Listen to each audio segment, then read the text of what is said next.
দর্শক, আমার হাতে যেই কেবলটি দেখতে পাচ্ছেন এটা মূলত আমাদের সোলার কেবল, অর্থাৎ সোলার টু ব্যাটারি পর্যন্ত যে তার লাগে, সোলার টু ব্যাটারি কেবল, সেই তারটি। এটা দিয়ে কিন্তু আপনাদের 1 থেকে শুরু করে 200 ওয়াট পর্যন্ত সোলার প্যানেল ব্যবহার করতে পারবেন অনায়াসে।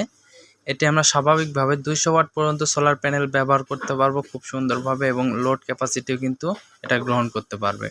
তো এটা হচ্ছে 70-76 কেবলস বলা হয়।